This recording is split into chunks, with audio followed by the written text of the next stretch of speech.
Hello, friendly alumni. You're listening to From Here Forward, an award-winning UBC Podcast Network podcast. I'm Carol.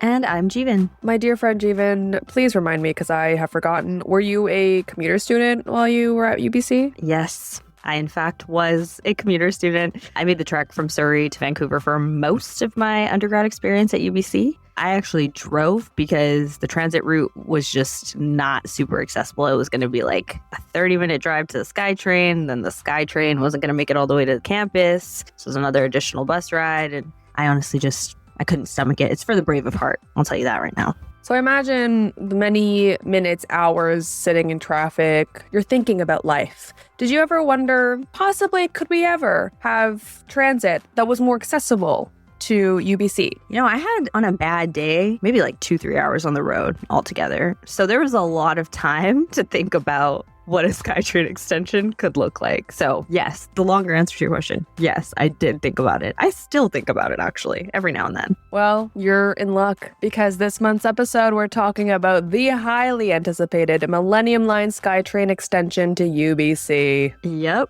Carol and I sat down with an old friend of the pod, Michael White, Associate Vice President at Campus and Community Planning at UBC. We actually interviewed him last year about UBC's Campus Vision 2050. You know, over the years, we've all heard about this extension project, and today's conversation with Michael covered exactly where that project is at and where it's headed. So without further ado, let's jump into the interview.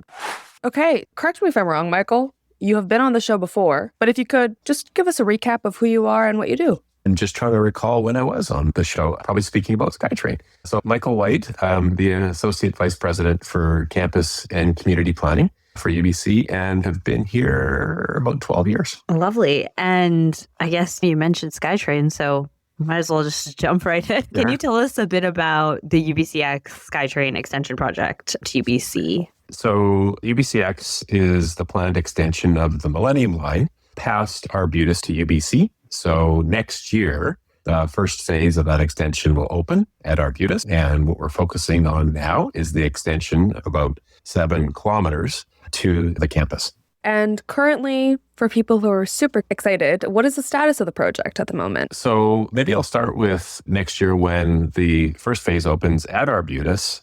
The station at Arbutus will be over capacity on day 1. So the majority of people will be traveling on to UBC, and they will be needing to transfer 2 buses at Arbutus. And the bus corridor from Arbutus to UBC is at capacity. So trying to add more buses is difficult, and the pass-ups will be significant at Arbutus. And so for a number of years, we've been working with partners on how to extend the train from Arbutus to UBC. And why stop short? This is the major destination at the end of the line. And so I imagine executing projects like these are very complex and they require a lot of engaging with folks from a variety of backgrounds to ensure that it can be rolled out in a timely manner and also meeting the needs of community members. So can you give us an idea of what that process has looked like up until now? Like what kind of preparatory work has your team been doing to kind of address some of those things that I mentioned? So been working with a lot of partners over recent years to have a commitment to that extension to UBC. And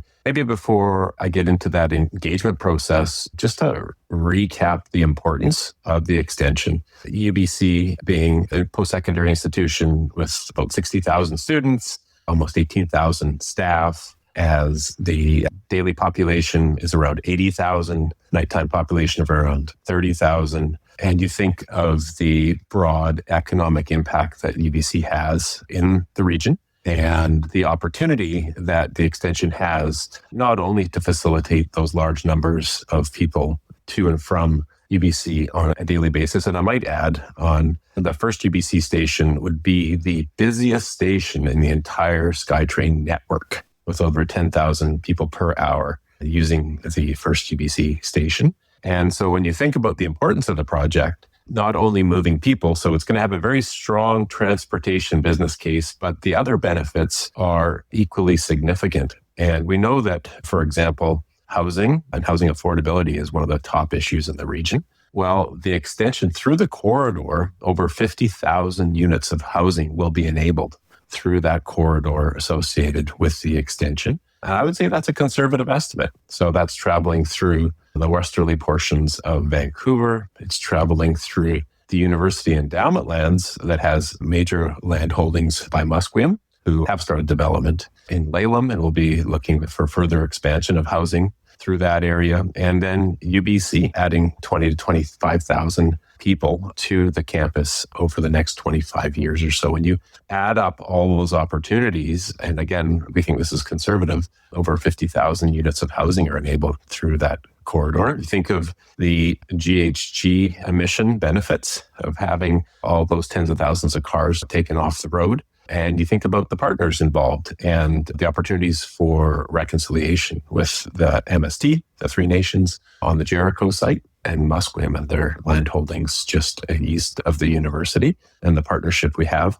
I think one of the biggest benefits that probably hasn't been spoken enough about are the economic benefits and the role that connecting UBC, Mike Harcourt likes to call it the brain train, connecting research institutions along the corridor, health destinations, innovation hubs, industry partnerships, various employment centers. When you think about traveling all the way from Port Moody to UBC in that corridor and the opportunity to open up all kinds of economic development opportunities. And finally, it's also a big job creator. And if the economy is struggling in the next few years, which it seems like it will be, having major job creation opportunities like this are going to be really important. And we know that projects of this scale would provide a number of employment opportunities, both through construction and ongoing after that. So when you look at the suite of benefits, starting with that very strong transportation argument, all the way through housing and partnerships and economic development, you won't find a better business case, I would say, for an infrastructure project in North America. Sounds very collaborative. I think that was a long way of setting the context for your question about process and engagement. So I'm happy to say a few words about what we've been up to in recent years. Right now, the provincial government is leading the development of the official business case. And so they're about halfway through that process. And that'll look at all the aspects of the line, so the alignment, the station locations, the costs and the benefits of the project, also reflecting the housing opportunities and all the associated community infrastructure, all bundled together. Business case is a document which is the basis for senior levels of government and partners making eventual capital contributions or commitments to the project. So it's a very important step, and the province is leading right now, working with all the various partners. So UBC, then the local nations, the City of Vancouver, TransLink, the federal government. We're all participating in that process. And hopefully we can get to conclusion soon so that we can start having those conversations about actual capital commitments. So because there are so many project stakeholders, I assume that conversations can get lengthy or very nuanced. You're trying to incorporate a lot of different ideas. How has that been navigating all these different desires for this project? Just as a bit of context, there's been a fair bit of opinion research on the project in recent years. And what we're finding is that there's overwhelming support, not just in this part of the peninsula, but throughout the region for the project. And I think it goes back to a lot of those benefits I was describing earlier. And so with a strong baseline of support for a project like this, it's a great starting point for conversations with communities and partners out at UBC. Had many conversations over the years with our communities on campus about transportation and the importance of the extension of SkyTrain. And so it's a fundamental part of what we call Campus Vision 2050, which is the future vision and series of plans for the campus. And through our conversations with faculty, staff, and students and residents, SkyTrain's figured very prominently for retention and recruitment for the institution. It's obviously a big interest for all those folks commuting throughout the region on a daily basis to UBC. And it's also about the growing community we have on campus and the ability to connect it through the rest of the region from UBC. So we know it's really important. And I think there's similar conversations that have happened with the partner jurisdictions along the line over the years. And so the work that we're doing with the partners now, particularly through the business case,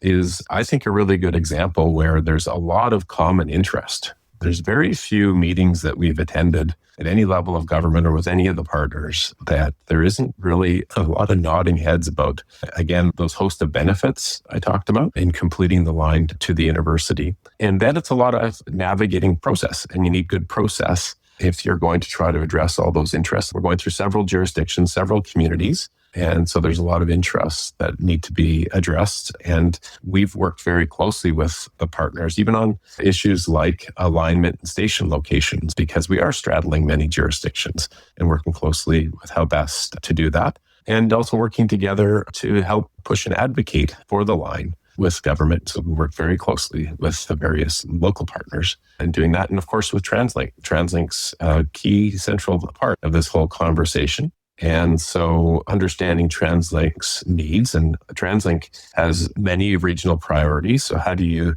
advance a very important project like this, but also all the other important needs in the region? We think it doesn't need to be a zero-sum game. We think all boats can rise when it comes to broad transportation investments in the region. And we should be bundling up these opportunities. And TransLink has obviously some operating budget issues. So we're very supportive of trying to make sure that TransLink is able to sustain its funding models. We're very supportive of those conversations that are happening. And we need to make sure that this line, if TransLink obviously is going to be the operator, that it works for TransLink and make sure that it works seamlessly with the rest of the system, and all the operations and maintenance issues need to be addressed. And not only the geographic jurisdictions along the line and the communities who live along the line or work along the line, but also TransLink's a very important part of that conversation. And I want to go back to something you mentioned earlier when you were speaking about the impact of the project. You touched on the economic growth within the region. And I was wondering if you could expand on that, on how this project can support economic growth and how that relates to the university's position as a hub of innovation moving forward.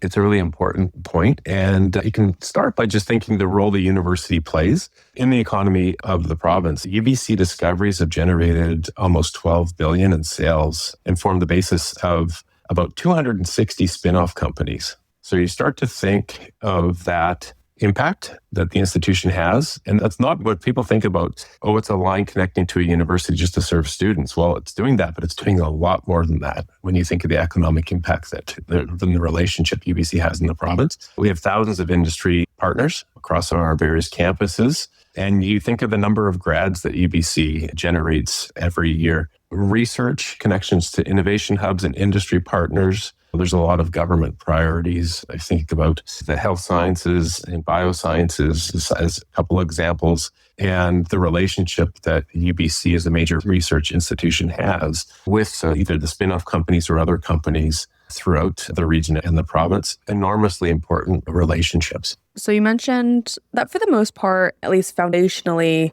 there's common ground. People are excited about this project. But for people who might have criticisms or concerns about this project, how do you go about responding to those kind of negative opinions? I think there's always a diversity, especially as an urban planner. You're very accustomed to being involved in conversations that have a diversity of opinions, and that's appropriate.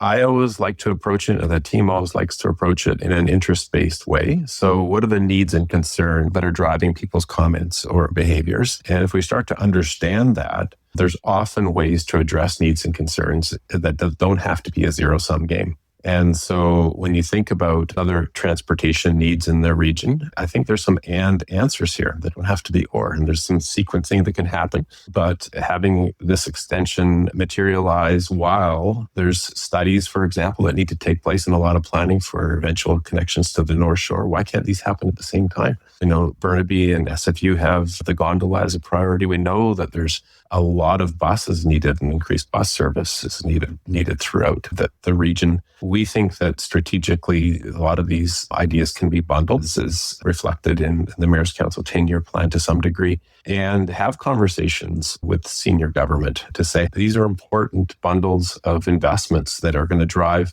not only regional priorities, but as we're seeing now, a lot of priorities, for example, with the federal government. So everything I spoke about with regard to transportation, environment, housing, economic development, and job creation, these are the things that we're hearing are very important to the federal government at the moment. And so there's a real opportunity to look at those needs and concerns that I've talked about at the regional level and bundle those up and go together to Ottawa to try to fulfill that. I had a kind of broader question. You mentioned your experience as an urban planner and how folks respond to the work. And I'm curious, you mentioned 12 years at campus and community planning now, is that correct? Yes. How have you found the approach of campus and community planning and the culture there? And how is that compared to maybe some other experiences you've had in the field? Like what feels unique about the work that you're doing right now? Oh, thanks for the question. That's a fun one because I've had a varied experience. I started my career with the city of Vancouver, worked there for a decade as a planner. I worked overseas in the Middle East for a number of years in the Emirate of Abu Dhabi, and then a little bit of consulting, and then now working at UBC for 12 years. And some of them are under very different governance arrangements.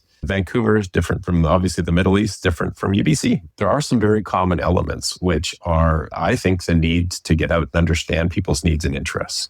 And if you do that really well, it ultimately creates much more efficient processes and decisions because you can do things, I think, less expensively and faster if you get it right from the start by understanding people's needs and interests. So through all those experiences, investing at the front end of these processes to understand and have those conversations with stakeholders and communities, and in this case, great partnerships with the local nations, that really helps pave the way, I think, for successful outcomes. And at UBC, we're very proud. We don't have a mayor and council. It is a different governance arrangement. So we put a lot of emphasis on engagement, and we do a lot of that at the front end of our processes so that we really can have a strong baseline of needs and interests and support as we go forward with big decisions. And when we went through Campus Vision 2050, it obviously is a typical community planning conversation with a lot of different perspectives, and some of them were tough. We knew that affordability and housing was one of the top priorities. We know that GHG reductions and climate are important. We know that working closely with the host nation, Musqueam here in Point Grey, and other partners in the region is important. We had to have all of that, those tough conversations up front in order to come up with a plan that we think really does address a lot of those priorities in a way that doesn't, again, have to be zero-sum or mutually exclusive. Tapping into the personal side of who you are, you have 2 children who I think are teenagers? That's correct. Okay, so, I mean, some kids don't care about what their parents do job-wise, but I imagine your kids might be interested in the fact that you're doing this really cool project. Like, what's that been like? Have you heard any excitement from them, or they're like, whatever, Dad? That's a great question. Yes, it's provoked not only this project, but others I've worked on have provoked a lot of questions and piqued a lot of interest about how cities get planned and developed and why things are so difficult sometimes. And even recently, my son, who's 16, will be applying for university this coming winter and has started asking some pretty cool questions about what's it like being a planner, what's it like to be an architect or an engineer,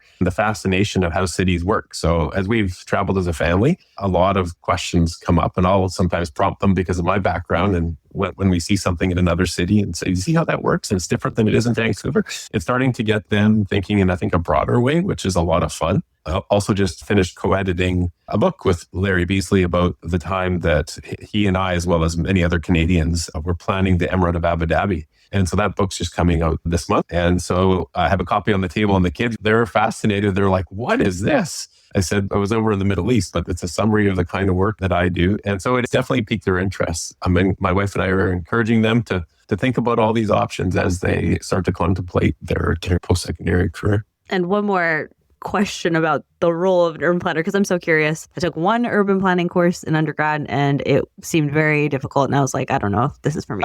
It seems like a lot to manage. Is there a certain part of the role that maybe would be like something that someone doesn't immediately think of that an urban planner does that you really particularly enjoy or like nerd out on? Well, I think a lot of folks believe that urban planners are in a room developing on a computer, on a whiteboard, the plans, and spending a lot of time, dreaming and actually documenting and creating these plans. And that happens, of course, but 3/4 of the time is speaking with people, especially in my role. A lot of meetings and a lot of conversations, a lot of presentations, a lot of workshops. And so I think what surprises most people is you talk a lot and you have to listen a lot versus, and this is probably different, 60, 70 years ago, being the expert in the back room, that coming up with a plan and then presenting it, saying this is the plan for this community. It doesn't work that way. And especially in the last few generations, it's very much engagement driven. And again, that's important so that you can get the plans right because it'll save time and money if you do. So there's a real efficiency argument, let alone a more ethical argument, but it makes for better plans. And that's why we spend so much time with stakeholders, experts, and in the communities. This is going to come off ironic because I'm talking a lot, but I find talking to be very tiring at times after a long day of meetings and a lot of that. How do you decompress from 12-hour days and you're talking and your voice hurts and you're like, I just want to be left alone? What do you do? One is just trying to stay healthy and active. So I love running and playing ice hockey, cycling to some degree, skiing in the winter. Like there's just a lot of activities that I do on my own or with the family. And another part is just contemplative, kind of quiet activities. So taking the dog for a walk with the family or my wife on the weekends or those kinds of things that are just calming and quieting. Really important. And then I think the third is just a lot of fun social and family connections. So it's not talking about work. It's going to watch a silly movie or watch a silly show with the family or friends and just being human about it all. Because some of those 12-hour days can be pretty serious and intense. So you need the counterbalance, have fun and recharge. Lovely. I think those are good notes for all of us who are trying to balance it all between work and personal life. That was our last question for you, but quickly before we wrap, just wanted to leave some space here. Is there anything that you wanted to chat about that we didn't touch on or that we didn't ask about as it relates to the work, whether that's UBCx or campus and community planning in general? There is. And that's, if this is important to listeners or to participants, to make your voice heard. Many alumni of the institution have broad networks, have a lot of friends and family and coworkers. They have a lot of influence. Get out there and ask questions about this project. Start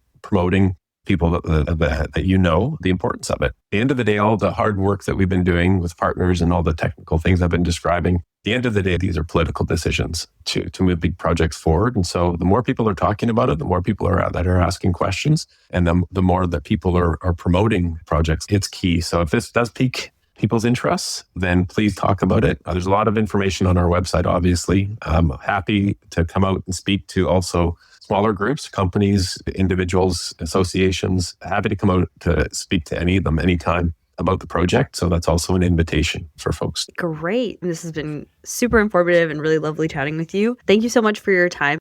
Look, I know for people who aren't part of this project, the perceived timeline of a significant project like this can feel really long. Like, I know I've been impatient with infrastructure projects in the past, complaining all the time, but as Michael said, UBCx is still underway. Phase 1 from BCC Clark to Arbutus is scheduled to open next year, 2027. That's really not that long.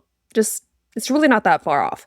And as my dad used to say, good things come to those who wait. Sage wisdom, as always. As a former commuter student, an extension like this would have been such a game changer for my day-to-day life attending classes at UBC. And like we said before, your voice matters. Infrastructural projects like this impact all of us. And so please exercise your civic duty, contact your MLAs and local representatives, and share any and all thoughts about how you'd like this project to come about. And I do want to say, if you wouldn't say it on the radio, don't say it on social media. Keep your thoughts positive and your criticisms constructive. Thanks everyone for listening. Make sure you catch our next episode by subscribing or following our show on Spotify, Apple, or wherever you get your podcasts. And if you're feeling your feels, please drop us a review. You can find me on Blue Sky at Carol Eugene Part. And me on Twitter at Jeevan K. Senga. From Here Forward is an alumni UBC podcast produced by Kylie McFedrin for Podium Podcast Company.